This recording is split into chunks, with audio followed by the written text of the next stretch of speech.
Bienvenidos nuevamente al curso Los protagonistas del siglo XX. En esta ocasión tenemos el gusto de contar con la participación de la doctora Begoña Hernández Silazo. La doctora es doctora en Historia por la UNAM y fue profesora en el Colegio de Historia de la Facultad de Filosofía y Letras de dicha institución durante 20 años. Ha centrado su interés de estudio en la investigación histórica del periodo revolucionario mexicano e historia del siglo XX. Se ha especializado en biografías de protagonistas en esos años, historia de los partidos políticos y del movimiento obrero. Ha publicado catálogos de archivo y diversas obras de difusión, tales como el catálogo del Archivo General del Jacinto B. Treviño por la UNAM, Batallas de la Plaza de Chihuahua por la UNAM, y ha coordinado varias investigaciones históricas e iconográficas, entre las que destacan Nuestra Constitución, Historia de la Libertad y Soberanía del Pueblo Mexicano, editado por el INERM, Las Mujeres de la Revolución Mexicana, también editado por el INERM, Guía del Fondo de la Secretaría de Gobernación, Sección Dirección de Investigación Políticas y Sociales, 1920-1952, editado por el INA, Una amistad sin sobras, correspondencia entre Manuel Gómez Morín y Efraín González Luna, del Fondo de Cultura Económica. Entre sus publicaciones más recientes se encuentran las obras Demetrio Vallejo Martínez, un luchador social, 1910-1985, y Gustavo A. Madero, de activo empresario a enérgico revolucionario, 1875-1910, que es el tema del día de hoy. En nombre de la doctora Patricia Galeana, le damos la más cordial bienvenida, querida doctora. Muchísimas gracias.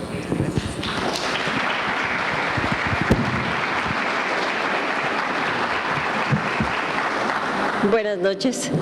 Bueno, agradezco sobre todo la presencia de ustedes en estos días tan inclementes de lluvia y desastres, pero sobre todo también quiero agradecer a la doctora Patricia Galeana, la directora general del INERM, su atenta invitación para participar en el curso sobre protagonistas del siglo XX, en este caso con la semblanza de Gustavo Adolfo Madero González. Este personaje tiene un valor muy importante por ser también hermano de Francisco Ignacio Madero, y voy a irles platicando más o menos cómo estuvo involucrado Gustavo en todo el proceso de su propio hermano Francisco. Ellos eran miembros de una familia muy importante del siglo XIX, del norte de la República Mexicana. Su abuelo paterno, Evaristo Madero Elizondo, destacó como comerciante, empresario, banquero y político en Coahuila y Nuevo León, perfilándose como patriarca del clan familiar por varias generaciones. Gustavo Adolfo nació el 16 de enero de 1875 en la Hacienda del Rosario, en Parras de la Fuente, Coahuila. Sus padres, Francisco Madero Hernández y Mercedes González Treviño, procrearon una numerosa familia. El primogénito fue Francisco Ignacio, 1 año 3 meses mayor que Gustavo, y le siguieron otros 14 hermanos: Mercedes, Magdalena, Alfonso, Emilio, Rafael, Raúl, quien murió de 7 años, que murió en forma muy dramática, murió quemado, y entonces después les platico otro poco sobre él. Gabriel, Julio, Ángela, Raúl II, Evaristo, María Luisa, Ramiro y Carlos. Por ser los hermanos mayores, Francisco y Gustavo tuvieron una relación muy estrecha. Ahí ven la diferencia entre Gustavo es el más alto, Francisco es el chaparrito. Y ellos realizaron juntos sus actividades académicas. El primero era delicado de salud y de baja estatura, mientras que Gustavo era más alto y esbelto. Durante su infancia, Francisco superó sus problemas físicos, pero Gustavo recibió un pelotazo en el ojo izquierdo, situación que le provocaría constantes molestias hasta llegar a necesitar un ojo artificial y el uso permanente de anteojos, cuestión que no lo limitó en sus actividades cotidianas y en su crecimiento académico. Como lo planearon su abuelo y su padre, tanto Gustavo como Francisco terminaron sus estudios de Administración y Comercio en Francia. hasta culminar con una especialización sobre agricultura, enfocada en el cultivo de algodón en la Universidad de Berkeley en Estados Unidos. Cabe mencionar que durante su estancia en París, Francisco se involucró en la doctrina del espiritismo y estaba pendiente de los mensajes que los espíritus le remitían en su calidad de médium escribiente, mientras que Gustavo, más práctico y desconfiado, mantuvo su fe en la religión católica y desechó esas creencias. Dentro de las creencias de Francisco, les comentaba yo que el hermano que se muere de 7 años más o menos va a ser uno de los espíritus también que va a guiar a Francisco, según él mismo lo platica en sus memorias. Las actividades empresariales. Para fines del siglo XIX, Evaristo Madero repartió sus propiedades y negocios entre sus 2 familias. Con Rafael Hernández tuvo a Francisco, Evaristo y 5 mujeres. Al enviudar se casó con Manuela Farías, con quien procreó a Ernesto, Manuel, José, Salvador, Alberto, Benjamín, Daniel y 4 hijas más. En total tuvo 18 hijos Evaristo Madero. Pero la fortuna le dio para repartir a todos los hijos, Todos tuvieron muy buenas condiciones, estaban en buenas condiciones, igual que los nietos también se beneficiaron del patrimonio familiar. Francisco se hizo cargo de las fincas algodoneras en San Pedro de las Colonias, Coahuila, y Gustavo heredó mucho lo de su abuelo, fue un gran empresario él.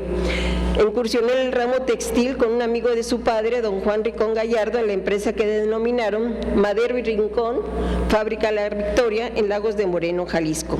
A su vez, el abuelo le encomendó la administración de la fábrica La Estrella, del mismo ramo, en Parras de la Fuente. Gustavo también tuvo participación con su padre y sus tíos Ernesto y Evaristo en la Compañía Minera de San Pablo, en Monterrey, Nuevo León. Durante la primera década del siglo XX, Gustavo invirtió en minas, en yacimientos de plomo, cobre y plata en Zacatecas y Torreón, Coahuila. Adquirió la imprenta y litografía El Modelo en Monterrey, Nuevo León, con sucursal en Torreón, así como la Compañía Carbonífera de Nuevo León, en Los Rañones. En 1904 compró una empresa para fundir campanas en Aguascalientes y al mismo tiempo se asoció con su tío José Madero Farías en el rancho de Perote, en Parras, Coahuila, donde se dedicaron a la producción de aguardiente y al cultivo de algodón.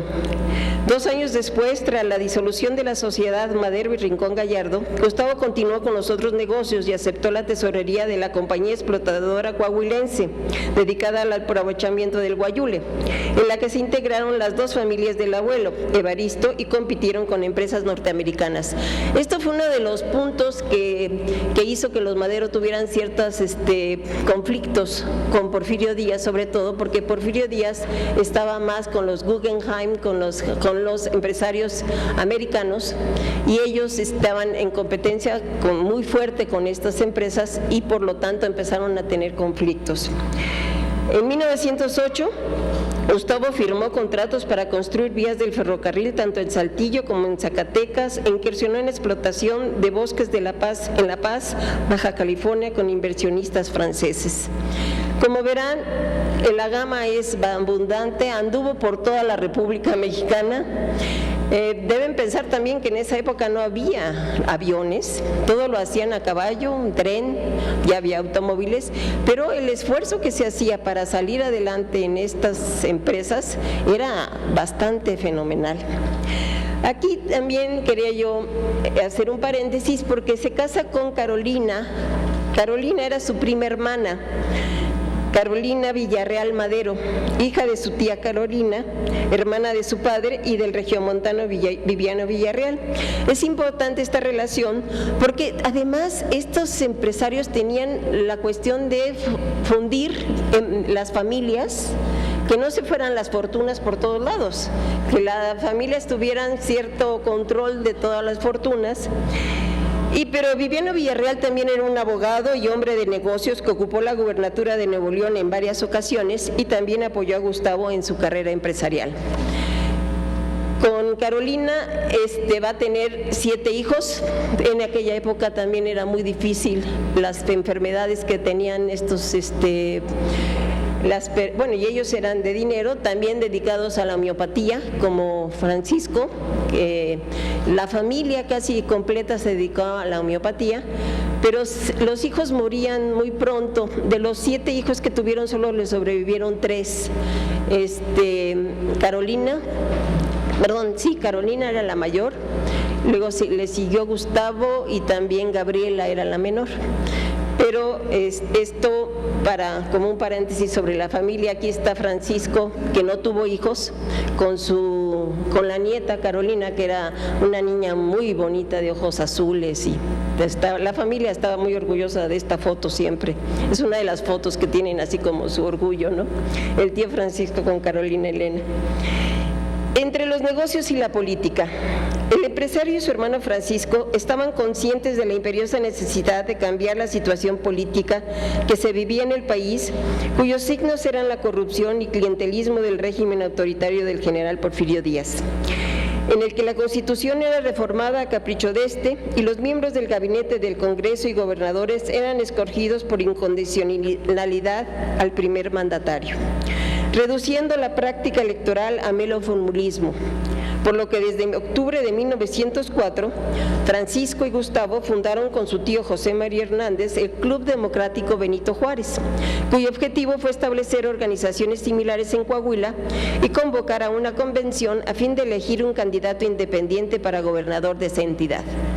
En consecuencia, en noviembre de ese año, Gustavo instaló el Club Juan Antonio de la Fuente en Parras. Aquí es donde empieza ya su incursión en la política, pero sobre todo en contra de que fueran los gobernadores fueran a elección totalmente del presidente o de Bernardo Reyes, que era también el que controlaba mucho esa zona. Entonces eso era lo que empezó a hacer a los hermanos meterse a la política. En mayo del siguiente año se llevó a cabo en la Ciudad de México la Convención de los Partidos Independientes de Coahuila. En tal ocasión, los hermanos Madero no tuvieron éxito con su candidato independiente y votaron por Frumencio Fuentes, más cercano al vicepresidente Ramón Corral, con tal de expresarse en contra del licenciado Miguel Cárdenas, que era el candidato oficial ligado al general Bernardo Reyes y virtual triunfador en la contienda. En la convención se aprobó un programa cuyos objetivos se centraron en mejorar la instrucción pública, garantizar los derechos civiles y el principio de no reelección de los funcionarios locales y del Estado. Gustavo consideró que habían salido vencidos con honor y prefirió dedicarse a los negocios al experimentar en carne propia las maquinaciones de los allegados al presidente Díaz. En 1908, la vida de Gustavo dio un giro inesperado a partir de las declaraciones del general Díaz al presidente norteamericano James Creelman, en las que planteó la posibilidad de permitir la formación de partidos políticos y de realizar elecciones democráticas en el país. Ante esta perspectiva, Francisco Ignacio, Gustavo y varios de sus hermanos promovieron la creación de clubes políticos antireeleccionistas, aún contra la opinión del abuelo Evaristo, sobre todo después de la publicación de la sucesión presidencial en 1910, el Partido Nacional Democrático del propio Francisco, la cual provocó reacciones inmediatas para buscar el cambio de gobierno a través del sufragio efectivo y de la democracia.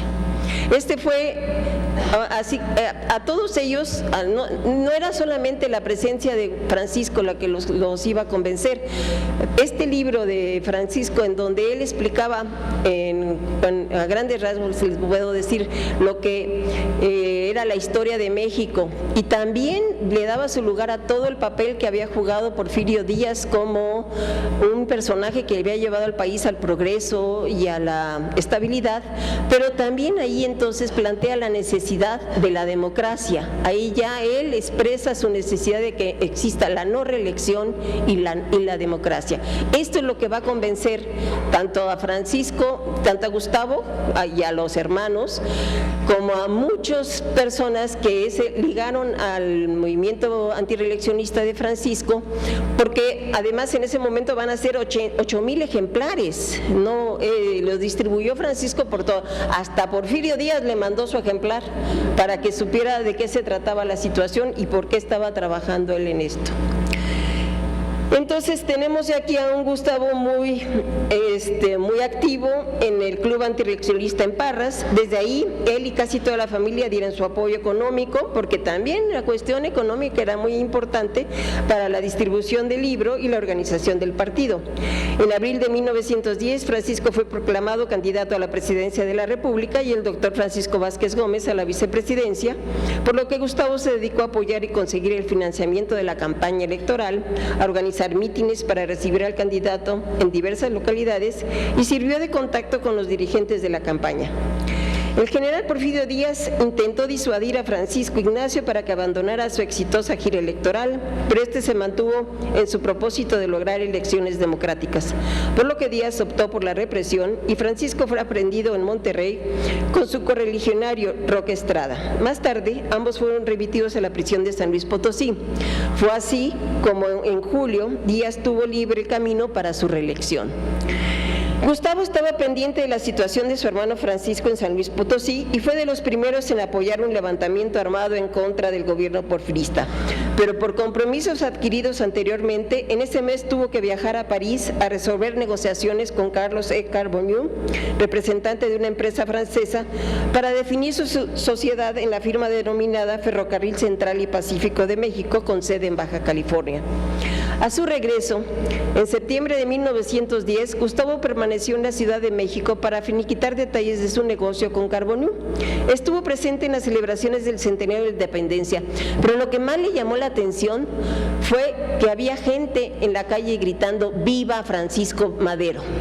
Y eso entonces lo motivó para ver con su hermano qué es lo que estaba pasando. En ese momento Pancho estaba preparando su huida para San Antonio, Texas, y organizar el levantamiento armado.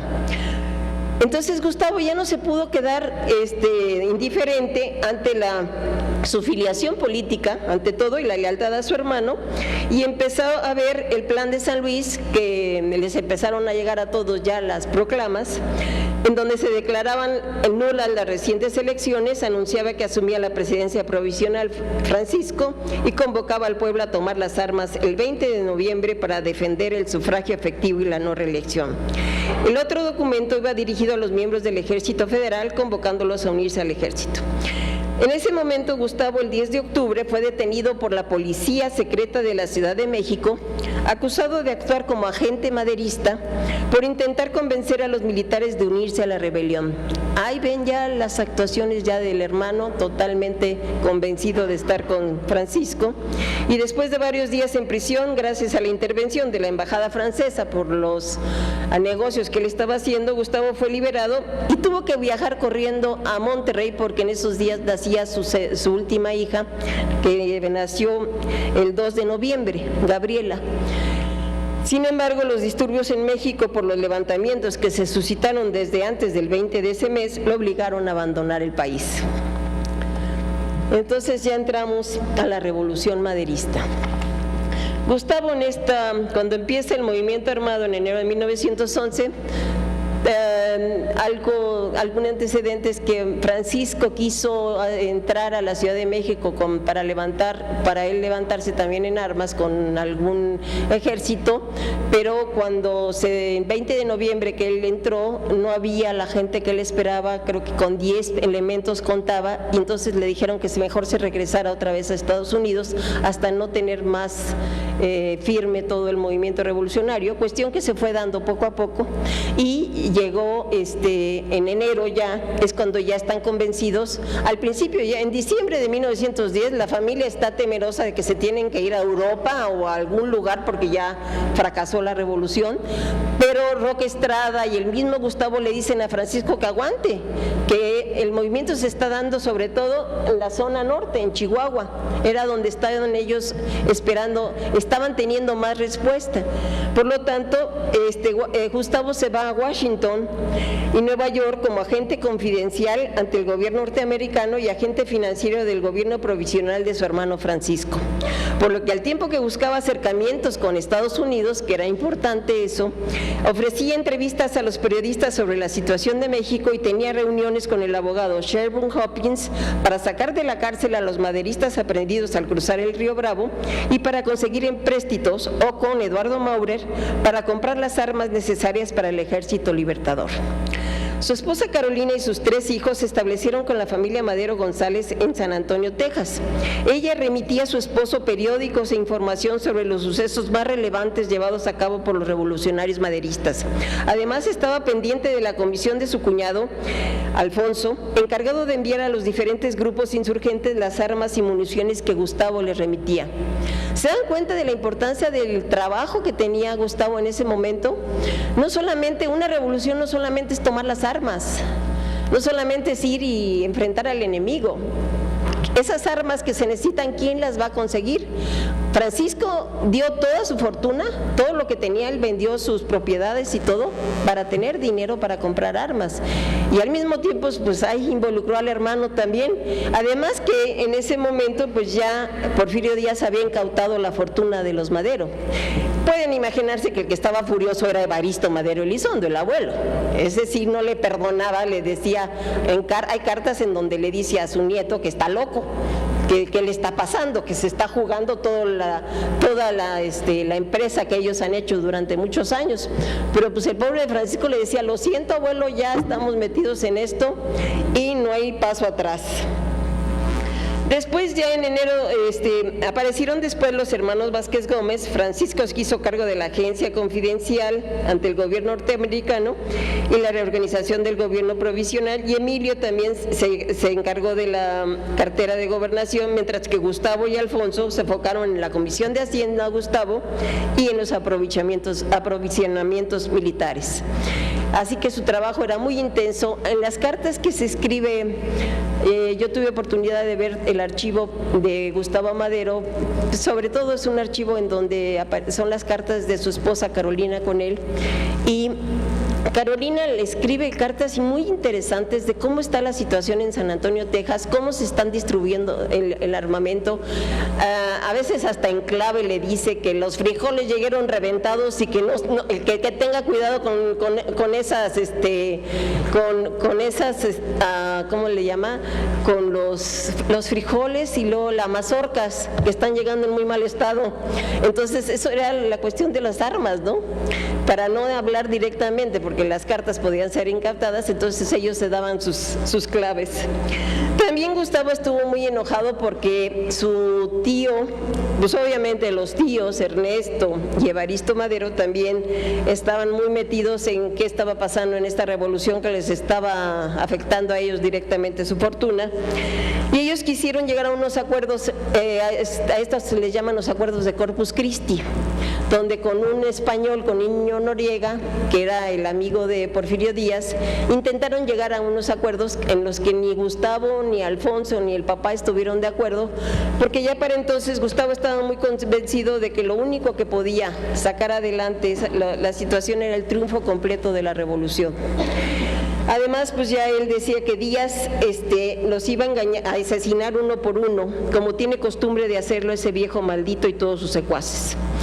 Para el 2 de marzo ya había, la comisión fracasó, esta de Corpus Christi, y estuvo muy contento Gustavo de que el arreglo fuera en contra de los que estaban queriendo tener contactos con Porfirio Díaz, porque eso era una traición para el partido, y por lo tanto también lo único que lamentó fue que sus propios familiares estuvieran del lado contrario, ¿no?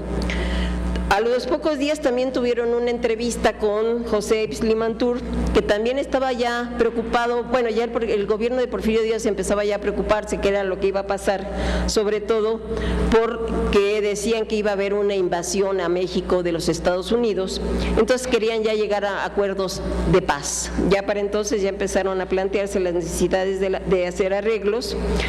Gustavo no estuvo muy de acuerdo en ese momento, ya también tuvo sus pleitos con Francisco Vázquez Gómez, porque se consideraba el único representante del grupo revolucionario. Gustavo insistía en que ellos no podían hacer nada sin la autorización de Pancho y por lo tanto nada más se aceptó llegar a algún acuerdo con Yves Limantour mientras se seguía avanzando en la revolución y así poder tener mejores condiciones para avanzar con la cuestión de la paz, que sí se te estaba planteando. Ahora, Gustavo tenía encima también una acusación, lo estaban persiguiendo a él porque los fondos del empresario francés, aquel con el que se fue a arreglar las cuestiones en La Paz, Baja California, lo estaban acusando a él de fraude.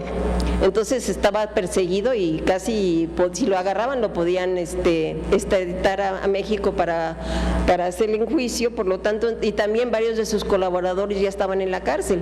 Entonces llegó un momento en que Gustavo estaba pendiente de irse corriendo a Canadá, porque a lo mejor lo podían agarrar también, pero lo animaba mucho que los levantamientos de 800 hombres cerca de Piedras Negras, Coahuila, los pronunciamientos provocados por el doctor Rafael Cepeda en Galeana y la fuga de presos en Veracruz, ya iban avanzando hacia un triunfo de la revolución. Las fuerzas maderistas ocuparon las plazas importantes hasta que en mayo de 1911, con la victoria alcanzada en Ciudad Juárez, los rebeldes lograron introducir armamento. Gustavo tomó cartas en el asunto y consiguió 100,000 pesos del Banco Nacional de México para que el gobierno maderista pudiera cubrir los haberes de la tropa insurgente tanto en Chihuahua como en otras entidades del centro y sur de la República, y esto contribuyó a que se fuera el triunfo maderista. Después del 21 de mayo, con la firma de los tratados de Ciudad Juárez, el presidente Díaz abandonó el país y el licenciado Francisco León de la Barra se encargó interinamente del Poder Ejecutivo de la Nación para convocar a elecciones generales dentro de los términos de la Constitución, así como para licenciar a las tropas. Gustavo no pudo quedarse indiferente ante la nueva empresa y política y le preocuparon los rumores de la candidatura del general Bernardo Reyes a la presidencia, además que en Morelos Emiliano Zapata encabezaba un grupo de rebeldes que no estaba dispuesto a entregar las armas sin resolver la demanda del reparto agrario. También tenía que enfrentar los problemas que se suscitaron a partir del 26 de mayo por la integración del gabinete del presidente interino, en el que Francisco Ignacio recomendó a su tío Ernesto Madero en Hacienda y a su primo Rafael Hernández, los que acabábamos de ver que habían estado en otros líos en justicia, identificados como conservadores y antirrevolucionarios, pero cercanos a el abuelo Evaristo Madero, que acababa de fallecer. En abril acababa de morir Evaristo Madero, y yo creo que Francisco se vio comprometido con sus familiares, pero aquí este nepotismo también fue muy grave para la actuación de Francisco. Pero pues estos hombres eran destacados en los negocios y en la administración de empresas. Los únicos revolucionarios que tenían cartera en el gobierno profesional eran Emilio y Francisco Vázquez Gómez en Gobernación y en Instrucción Pública y Bellas Artes, y el ingeniero Manuel Bonilla en Comunicaciones. Gustavo no aprobó las designaciones de sus parientes, estaba muy enojado y desconfiaba de los Vázquez Gómez, pero tenía problemas más apremiantes como eran las deudas que había adquirido durante el movimiento armado, por lo que aprovechó el decreto del 31 de mayo en el que se autorizaba al gobierno a utilizar de las reservas del Tesoro un fondo de emergencia para el pago de fuerzas auxiliares y el costo de la guerra, y solicitó 642,195 pesos que necesitaba para liquidar los servicios del abogado Hopkins y de Maurer, su proveedor de armas, entre otras deudas, acción que sus enemigos y la prensa de oposición aprovecharon para acusar a los hermanos Madero de haber empleado el movimiento revolucionario para satisfacer beneficios económicos personales.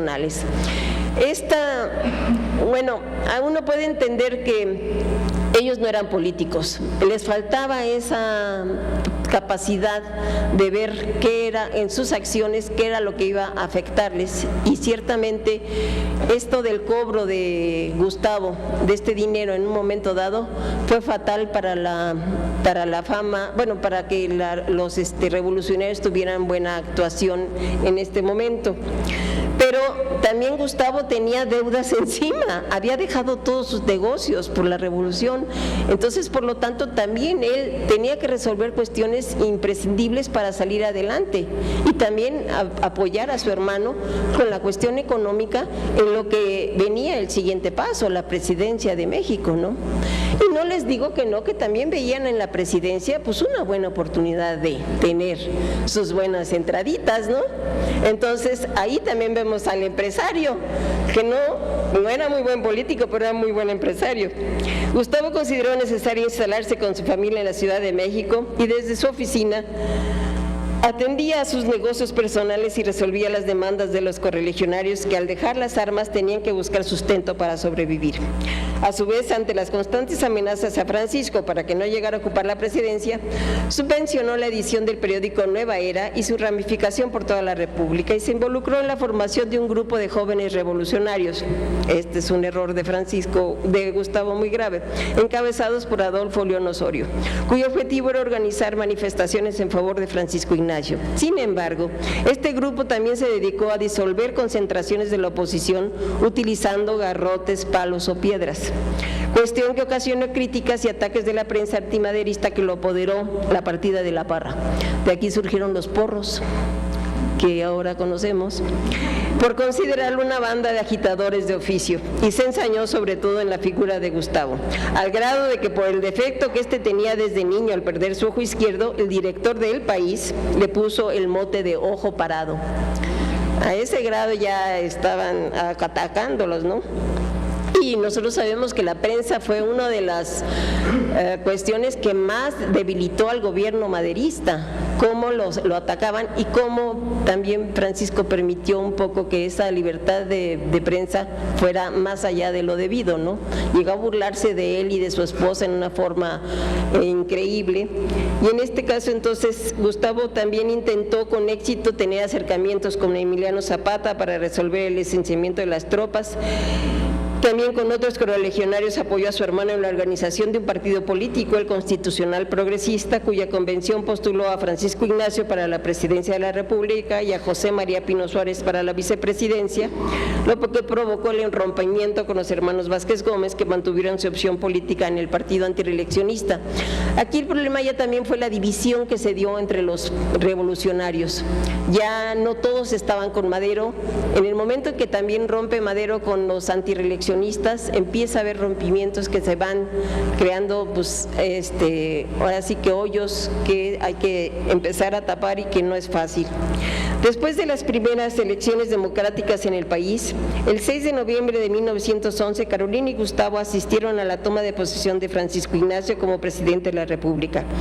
Pero así como los impresionaban los festejos en el castillo de Chapultepec, también eran testigos de los conflictos y levantamientos armados que se suscitaban constantemente en contra del gobierno maderista, entre otros motivos por el conflictivo gabinete que lo conformaba, en el que destacaron de nueva cuenta los mismos parientes antirrevolucionarios, así como numerosos levantamientos armados encabezados por vagonistas, reyistas, vasquistas, zapatistas, porfiristas y posteriormente los orozquistas que querían eliminarlo. Ante esta situación, pues el gobierno de Francisco Madero no fue nada fácil, tuvo muchos conflictos que resolver y aún así intentó hacer algunas reformas y varias cuestiones que también tendríamos que tomar en cuenta, pero eso me llevaría a otro capítulo, que sería el gobierno de Madero, que no es tan fácil. Desde su oficina particular, con la clara intención de cooptar gente para apoyar a su hermano, Gustavo emitía cartas de recomendación a los exrevolucionarios para trabajar en las oficinas gubernamentales.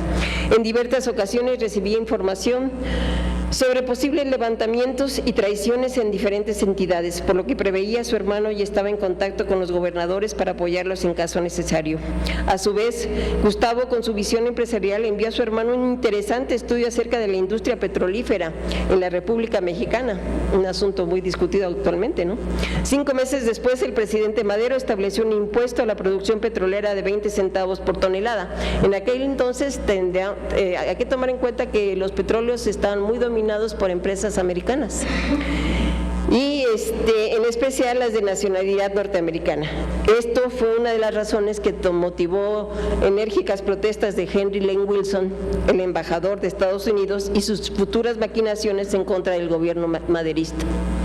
Gustavo no comulgaba con la actitud conciliadora del presidente, pues enfatizaba en que debía gobernarse con los revolucionarios que habían prestado servicios a la causa y eliminar a los que eran notoria y evidentemente enemigos del régimen revolucionario. Mantuvo la policía secreta porque él consideraba que esta policía era la que apoyaba en alguna forma pues lo poco que podía defendérsele a Francisco con todos los enemigos que tenía alrededor. Y también Pino Suárez decía que se debía gobernar con la ley en la mano y el palo en la otra, para hacer entrar por el camino de la ley a los que intenten conculcarla y resistirla de cualquier manera que sea, situación que recrudeció el odio y los ataques de la prensa y los enemigos políticos.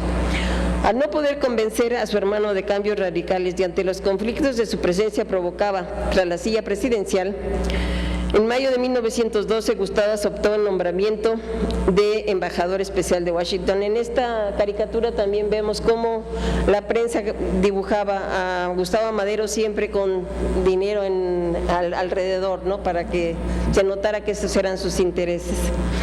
Y llegó un momento en que Gustavo aceptó el nombramiento como embajador especial en Japón.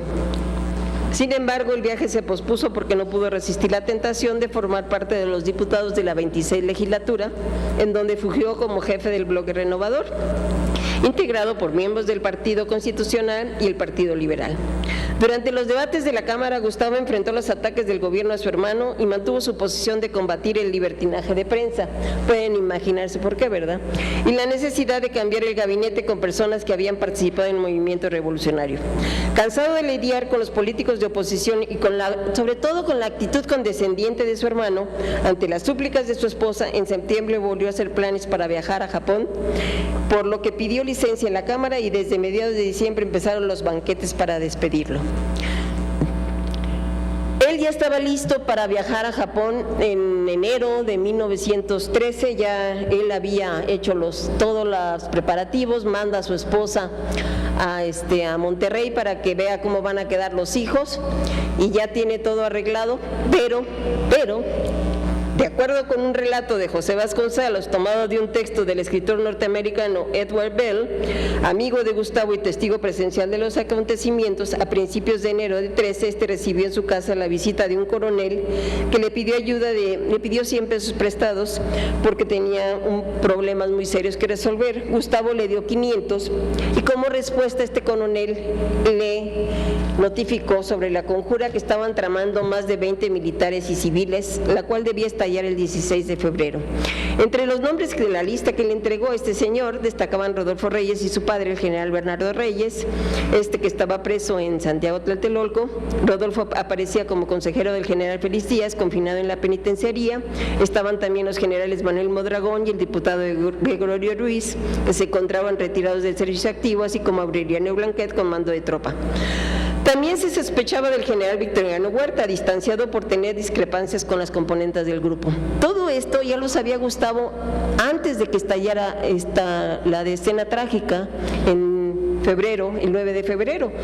Va y le avisa a su hermano, le dice que hay toda una conjura en su contra, le dice que aprenda a Rodolfo Reyes, que vaya contra el general Mondragón, que son los que están organizando esta situación, la conspiración, y le dice que pongan alerta a todos sus generales, a Lauro Villar, que es el comandante militar de la Plaza de Constitución, al mayor Emiliano López Figueroa, inspector general de la policía, y al general Felipe Ángeles, comando de tropas de Cuernavaca. Ya desde enero, él ya le está avisando al hermano que se va a dar esta situación, pero Francisco considera que su hermano exageraba en estas apreciaciones, que no era posible, que él estaba convencido de que el pueblo iba a responder y que no iba a haber tal conspiración, y Gustavo le respondió que, hermano, tú y yo vamos a acabar colgados de los árboles del Zócalo, había árboles en el Zócalo. Ante la intransigencia de Francisco, Gustavo resolvió irse a Japón. Pero pues una cosa es que lo resolviera y otra cosa es que lo hiciera. Finalmente, se puede especular que porque Gustavo estaba pendiente de toda esta conspiración que le habían avisado, los planes se adelantaron para el 9 de febrero y es cuando inicia el golpe militar. Esa madrugada el general Mondragón atacó la cárcel de Tlatelolco y la penitenciaría para liberar al general Reyes y a Félix Díaz. Pendiente de los acontecimientos, Gustavo llegó al Zócalo, pero Palacio Nacional ya estaba tomado por el primer regimiento de caballería sublevado y él fue capturado y hecho prisionero junto con el general Ángel García Peña, ministro de Guerra. Al darse cuenta de la situación, el general Lauro Villar recobró el edificio y libertó a los presos. Después se enfrentó a las fuerzas dirigidas por el general Reyes, quien murió en el combate, pero el general Villar resultó herido. Los insurrectos, encabezados por Félix Díaz y el general Mondragón, se replegaron hacia la Ciudadela y la tomaron por asalto. El general García Peña se dirigió al castillo de Chapultepec y Gustavo se fue a su casa a sacar ropa y papeles personales que dejó en custodia de un amigo, Ángel de Caso. De ahí salió a encontrarse con su hermano que venía cabalgando por la avenida Reforma.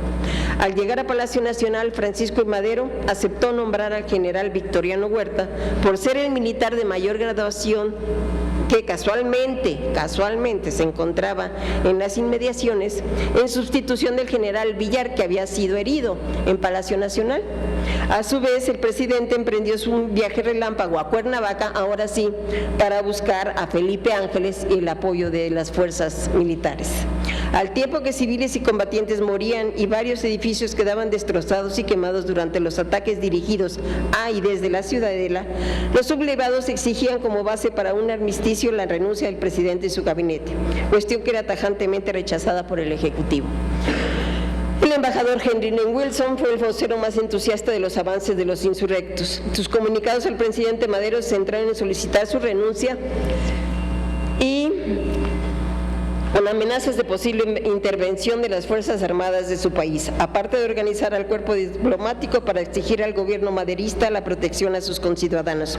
Al tiempo que intrigaba y asusaba, Wilson convirtió la embajada en la madriguera en la que acechaba para dar el golpe final a Madero.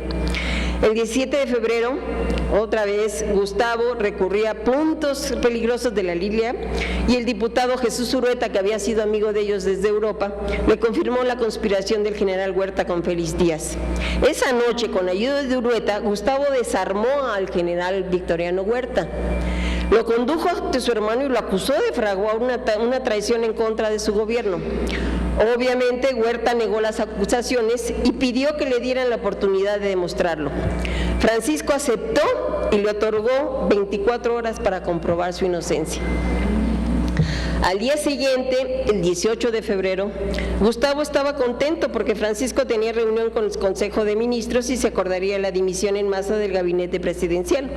Según Gustavo, el nuevo gabinete se formaría con gente nuestra, porque Francisco ya se convenció de que es necesario cambiar el gabinete y a partir de las 13 horas asistió a una comida en el restaurante Gambrinus en honor del presidente de la Cámara de Diputados, Francisco Romero, y de Agustín Saquinés, por sus ascensos a general brigadier y general de brigada respectivamente. Huerta también estaba invitado y mientras comían, recibió un recado para atender un asunto urgente. Tan pronto Huerta desapareció del salón, Gustavo y su guardia fueron amenazados y aprehendidos. Minutos antes, el general Aureliano Blanquet había tomado presos al presidente, al vicepresidente y al general Felipe Ángeles en Palacio Nacional, mientras las oficinas del periódico Nueva Era eran incendiadas. Eso fue la respuesta de Victoriano Huerta. Gustavo fue trasladado a la Ciudadela con Adolfo Basó, superintendente del Palacio Nacional. Según testigos presenciales, aún ante una tropa frenética, asusado por Cecilio Con, Gustavo fue insultado, humillado y salvajemente golpeado. Pinchado por las bayonetas, perdió su único ojo. Ciego y bañado en sangre, intentó defenderse, hasta que una descarga de tiro lo mató. Basó fue ejecutado en el mismo escenario y ambos fueron enterrados a los pies del monumento a Morelos en los jardines de la Ciudadela. Al día siguiente, Madero y Pino Suárez fueron obligados a firmar sus renuncias a la presidencia y vicepresidencia. A través de maniobras políticas, Huerta llegó a la silla presidencial y, burlando las promesas hechas a la familia y al ministro cubano Manuel Márquez Estelín, decretó el asesinato de Francisco I. Madero y José María Pino Suárez el 22 de febrero de 1913. Gustavo tuvo la valentía de apoyar y defender a su hermano a toda costa y fue conducido a un cadalso en extremo indigno y oprobioso. En su lucha por defender la legalidad, la democracia y la justicia, tanto él como Francisco y José María Pino Suárez cayeron en la trampa de conspiradores y traidores que juntaron fuerzas políticas y militares para derrocarlos y retomar el poder político. Sin embargo, después de su muerte resurgieron movimientos armados que impulsaron nuevas alternativas políticas y tras diversas etapas convulsas dieron causa a la organización económica, política y social del México del siglo XX. Tenemos un poquito de tiempo también para platicarles un poco qué pasó con, todos se preguntarán, bueno, qué pasó con el cadáver de Gustavo, ¿no? No quedó ahí en la Ciudadela. Su inconsolable esposa estaba en Monterrey cuando recibió la noticia a través de la prensa que estaban gritando que había muerto Gustavo Madero. Ella sale a la ventana y se entera de lo que está pasando. La nieta de Gustavo Madero, que es con la que he tenido yo contacto, me platica que su mamá y su tía y su tío se abrazaron a la mamá llorando y no entendían qué estaba pasando, ¿no? El problema, lo que más le preocupaba a Carolina era saber qué había pasado con el cadáver de Gustavo, porque nadie podía encontrarlo. Tuvieron que en México hacer varias gestiones, sobre todo la hermana de Carolina, que estaba en México, que su esposo era un médico, se pudieron arreglar con alguno de los que estaban encargados de ahí en el gobierno ya de Victoriano Huerta y pudieron rescatar el cadáver, rescatar lo que quedó del cadáver, porque lo que la hermana en una carta le escribe a Carolina es que pudieron encontrar sus calcetines y sus calzones por las marcas que tenían el nombre de Gustavo.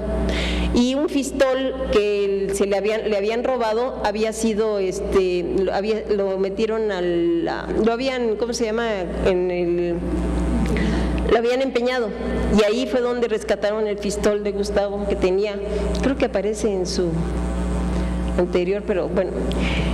Finalmente, pues Carolina se tuvo que hacer cargo fue una mujer muy valiente, una mujer que además yo la considero de esas mujeres del que creció en el siglo XIX y principios del XX, que estaban educadas a no meterse con los asuntos de los maridos ni a hacer nada que fuera provocativo, además era de la clase en donde no tenía que dedicarse más que a tejer y a bordar y a cuidar a sus hijos, pero ella no, ella se dedicó también, la vimos muy aguerrida en la Revolución Mexicana, en las cartas que le manda a su marido, y además después de la muerte de Gustavo, ella se dedica a los negocios, ayudada por el padre, por su papá Villarreal. Ella logra salir adelante y logra sacar adelante a sus hijos y todo ahí en Monterrey, Nuevo León. Eso es algo que a mí también me llamó mucho la atención de la correspondencia que pude yo revisar entre esta pareja. Y sobre todo también llegar a la conclusión de que la muerte de Gustavo pues fue algo que no se entiende claramente por qué tan vengativa, ¿no?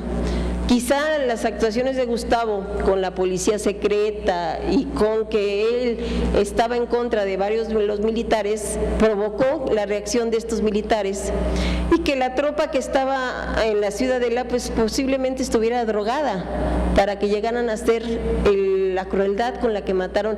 Dos de los federales que estaban en el ejército son los que describen la forma en que matan a Gustavo y es es poco lo que yo les dije sobre cómo describen, cómo lo acribillan, ¿no? Entonces eso es algo que no entiende uno. Para también Francisco hay una carta en donde también se platica de que Sara Pérez de Madero le dice a su cuñada que Francisco cuando supo de la muerte de Gustavo estaba inconsolable, ¿no? Que se soltó y llorando y abrazaba a su mamá y le decía perdóname, pidiéndole perdón a su mamá, perdón por lo que le hice a Gustavo, pero pues ya era irremediable y además lo que estaban ellos, ya la mamá, la familia lo que esperaba era poder rescatar a Francisco y llevárselo de México y pues también ahí también vino la traición cuando lo matan en Lecumberri. Entonces ahora podemos entrar ya a la cuestión de las preguntas.